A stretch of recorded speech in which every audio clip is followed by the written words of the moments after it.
배부르게 먹고 밀을 바다에 버려 배를 가볍게 하였더라. 아멘.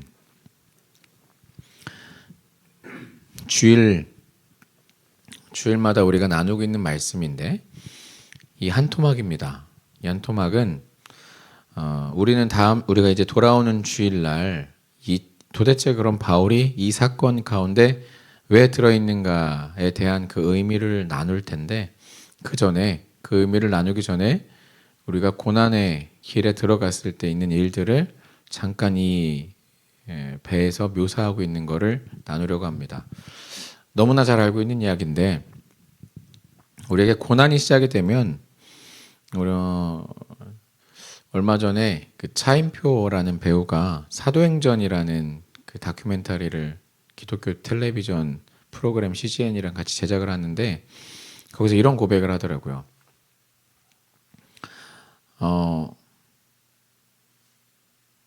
자신이 비행기를 타고 그 사도행전을 위한 다큐멘터리를 촬영하러 가는 비행기에서 공황장애가 온 거예요. 호흡이 안 쉬어지는 거죠. 근데 그 배우가 그런 고백을 하는 걸 들었어요. 어떤 고백을 하냐면 비행기 안에서 호흡이 가빠지고 숨이 답답해지고 숨이 안 쉬어지니까 그것이 그 공포가 내게 다가올 때 내가 우리 집에 있는 우리 집도 내 재산도 내 차도 그리고 나의 사랑하는 아내도 나의 자식도 아무 소용이 없더라.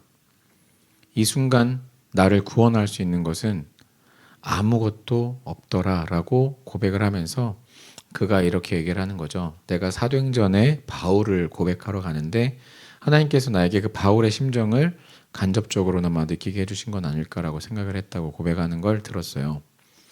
근데 우리가 어떤 삶에 있어서 어떤 고난을 당할 때 분명히 고난엔 이유가 있거든요. 이 고난에 이유가 있어요.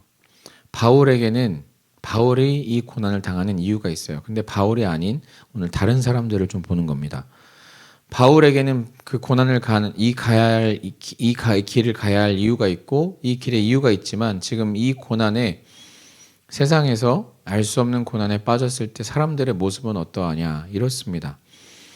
사도행전 오늘 본문의 27장의 17절입니다. 17절 같이 읽어볼까요? 17절 시작. 끌어올리고 두려워하여 연장을 내리고 그냥 쫓겨가더니 처음에는 내 뜻대로 되는 것 같았어요. 그래서 남풍이 불어서 순풍이 불어서 돛을 올리고 갑니다. 근데 저항에 부딪히고 거대한 저항과 폭풍에 부딪혔을 때 사람들이 가장 먼저 하는 일은 일단 돛을 내리는 겁니다. 이건 뭘 뜻하냐면 내가 하고자 했던 내 의지에 대해서 내려놓는 거예요. 무슨 말이냐? 내가 그것이 신의 뜻이랑 상관없이 내가 원하는 목적을 이루기 위해 내가 하려고 했던 나의 의지를 내려놓는 게 첫 번째입니다. 보통은 그렇게 해요.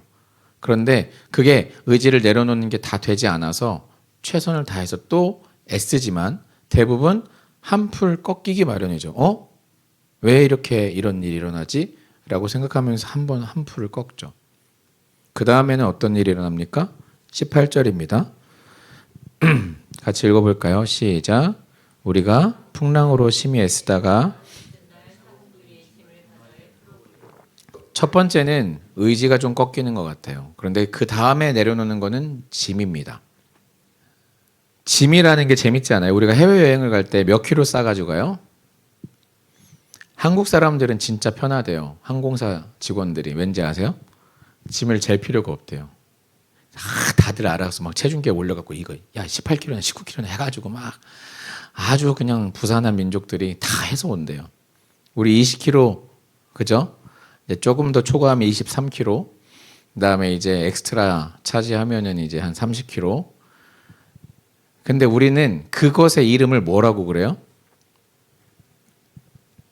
귀중품이라고 그래요?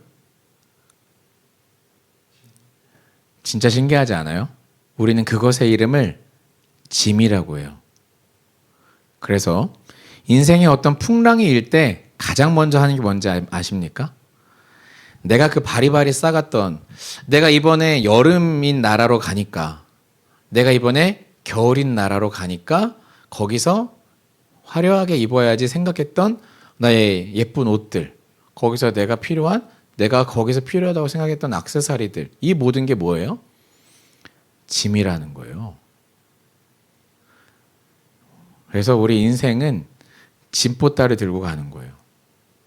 근데 사람이 위기가 닥치면 제일 먼저 버리는 게 뭐예요? 짐을 버리는 거예요. 그래서 비행기에서 수화물을 잊어먹어도 죽지는 않아요. 그죠? 여권만 있으면 일단은 살 수는 있잖아요. 어디 들어갈 수는 있잖아. 수화물은 잊어먹어도 또 사면 되니까. 그래서 사공들도 가장 먼저 버리는 게 뭐예요? 짐을 버리는 거예요. 이게 귀중품이든 뭐든 그냥 이것이 나의 생존과 직결되지 않기 때문에 버리는 거예요. 놀랍죠? 그 다음에 버리는 게 뭐예요? 19절입니다. 그 다음에 버리는 거는 사흘째 되는 날에 배의 기구를 그들의 손으로 내버립니다. 이 말은 놀라운 말이에요. 왜냐하면 배의 기구들조차 생존을 위해 불필요하다고 생각한 거예요. 그러니까 이것은 항해를 위한 혹은 나의 어떤 목적을 이루기 위한, 무슨 뜻인지 아세요? 내가 목표했던 목표 지점을 향하기 위한 어떤 도구들을 이제 내려놓는 거예요. 예를 들면 우리로 비유하면 우리 인생에 어떤 거대한 풍랑이 닥치고 어떤 시험이 닥쳤을 때 우리가 그 목표를 내려놓는 것은 고사하고, 우리는 우리 인생에 필요 없다고 생각하는 짐이라고 표현할 수 있는 우리 생활을 호화롭게 수식하고 있는 것들을 버려요. 근데 그 다음에 뭐를 버려요? 기구를 버린다는 건 뭐예요? 내가 갖고 있는 나의 전문 지식, 혹은 내가 갖고 있는 어떤 특기와 자랑, 내가 이 땅에서 이걸 잘하지, 나는 이게 특기야, 나는 이게 실력이야 말했던 것도 가장 처참한 풍랑 앞에서, 특별히 신이 허락한 풍랑 앞에서는 그게 의미가 없다는 거예요. 내가 아무리 잘난 회계사라도, 아무리 잘난 변호사라도 내가 갖고 있는 기술이 신이 허락하신, 하나님께서 허락하신 그 풍랑 앞에서는 아무 쓸모가 없다는 거예요. 그리고 마지막으로 버리는 게 뭔지 아십니까? 오늘 말씀입니다. 보세요. 33절 읽어볼까요? 시작. 날이 새어가매 바울이 여러 사람에게 음식 먹기를 권하여 이르되 너희가 기다리고 기다리며 먹지 못하고 줄인 지가 오늘이 열 나흘이라. 자, 보세요.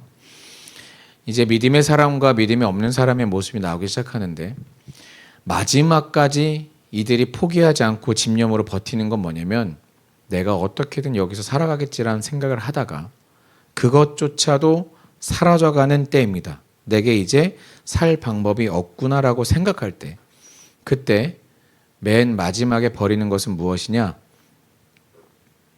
38절입니다. 밀을 바다에 버리는 겁니다.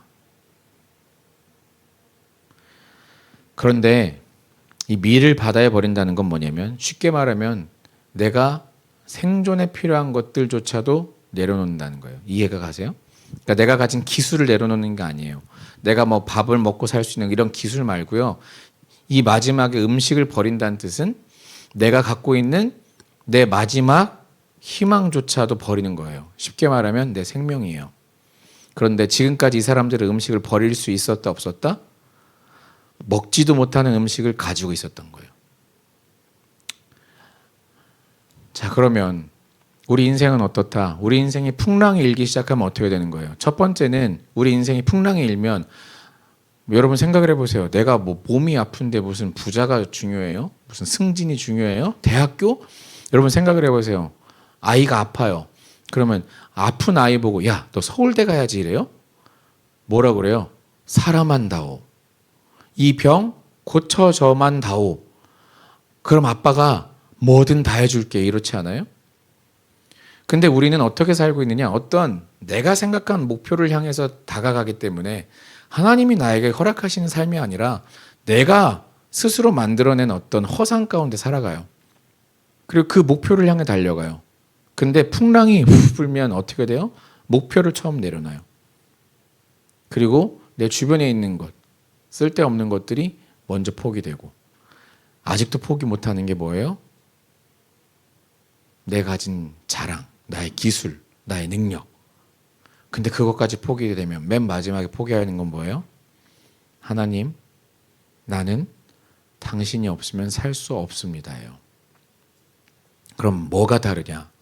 오늘 바울은 이 사람들이, 제가 볼 때는 이 사람들이랑 같이 줄였는지 바울은 뭘 먹고 있었는지는 나오진 않지만, 정황상 바울은 14일 동안 아무것도 못 먹고 비틀거리는 사람들에 비하면 상당히 건강하죠.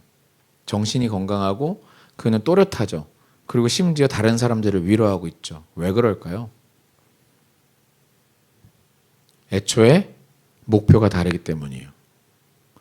바라보는 길이 다르고 바라보는 관점이 다르고 가는 길이 다르기 때문이에요. 바울에게 있어서 짐이 필요할까요? 바울에게 짐이 필요해요? 바울 어디 가요?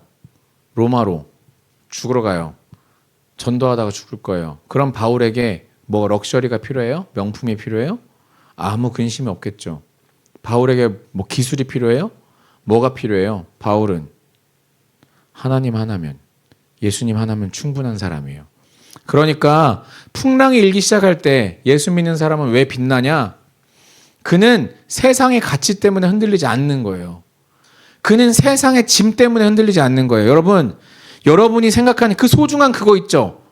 여러분이 생각하는 나의 my precious, 내 보물 1호, 그게 풍랑 앞에서는 짐이라니까요.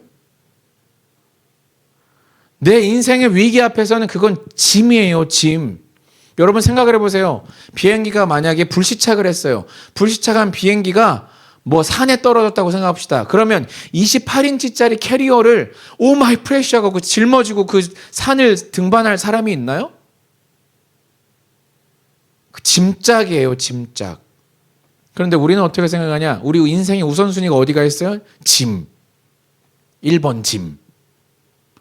아니다. 그 더 앞에 뭐가 있어요? 목표가 있겠죠. 나의 목표. 그런데 휘몰아치는 바람 앞에서 그 목표가 소용없다니까요. 여러분이 사랑하는 그 보물들은 짐이라니까요. 여러분이 믿고 있는 여러분의 기술, 재능, 빵을 잘 만드는 게 중요한 게 아니라 오늘 하나님이 당신을 사랑하느냐, 오늘 내가 하나님의 목적에 부합한 삶을 사느냐, 그림을 잘 그리는 게 중요한 게 아니에요. 그림 잘 그려서 출세하는 게 아니에요. 내가 오늘 어떤 삶을 살고 있느냐가 당신이 오늘 어디에 있느냐를 결정하는 거예요. 어떤 사람은 풍랑이 일면 기구를 버리고 이 나중에 여러분 보세요. 나중에 이 기구를 버린 사공들은 어떻게 해요? 기구를 버린 사공은 어떻게 해요? 도망가요. 배 타고 도망가려다가 군인들한테 혼나잖아요. 군인들이 배를 잘라버리잖아요. 밧줄을. 기술, 이 배 안에서 이들을 살려야 되는, 진짜 이들을 살려야 되는 사공들이라는 사람들은, 가장 좋은 기술을 갖고 있는 사람들은 기구를 버리고 오히려 빈털터리가 돼요. 아무것도 갖지 못한 자가 돼요. 그런데 아무것도 아닌 것 같은 바울은 하나님의 사울이기 때문에, 하나님의 사람인 바울은 이 배 안에서 모든 사람들을 구원하는 겁니다. 그럼 여러분은 어떤 인생을 사셔야 되냐고요? 당연한 거 아닙니까? 당연한 거 아니에요. 근데 우리는 어떻게 살아요? 안 당연하게 살죠.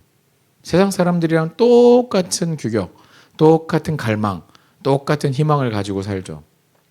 세상에 빛과 소금으로 살아라는 것이 도대체 무슨 생각인지 한 번도 해보지도 않은 채 그저 세상 사람들과 똑같은 가치관을 가지고 산다는 거예요, 우리는. 그러니까 하나님이 우리 가운데, 그런 인생 가운데 하나님의 빛을 보여줄 수가 없는 거예요. 하나님이 무슨 음성을 그런 삶 가운데 들려주시겠어요? 그런데 오늘 이 풍랑 앞에서 온전히 하나님을 의지하는 사람은 모든 사람을 살려내는 겁니다. 그들이 곡기를 끊고 식음을 전폐하고 2주 동안을 헤매이고 방황하고 좌절하고 울고 있을 때 그들에게 다가가 배불리 먹으라. 근데 이들이 왜 그동안 못 먹었어요? 어떻게 될지 모르니까. 여기서 이 배에서 얼마나 더 버텨야 되는지 모르니까. 바다 한가운데 어떻게 표류해야 될지 모르니까 이걸 못 먹고 벌벌 떤 거 아닙니까? 근데 바울이 말해요. 너희들 머리털 하나도 상하지 않을 거야. 하나님이 지키실 거야. 그제서야 그들이 음식을 먹을 수 있는 거예요. 그리고 어떻게 해요? 하나님이 구원하시는데 그 음식이 중요한 게 아니에요. 그 음식도 버려요. 배를 더 가볍게 해요. 그리고 그들이 무태 닿는 거예요. 여러분, 오늘 여러분의 인생을 구원하는 것은 여러분의 목표도 아니고 내 인생 목표 설계를 잘해 갖고 되는 게 아니라 여러분의 가진 소유물 때문도 아니고 여러분이 가진 지식과 재능 때문도 아닙니다. 여러분의 인생을 구원할 자는 오직 예수 그리스도밖에 없는 줄 믿습니다. 오늘 그 그리스도 앞에 여러분의 삶을 의뢰하시고 하나님 오늘 내 삶을 인도하셔서 하나님 오늘 내 삶이 내 인생 목표가 아니라 돈이 아니라 물질이 아니라 내 능력과 내 스킬, 내 기술이 아니라 내 건강이 아니라 당신께 달려 있습니다. 같이 기도하겠습니다.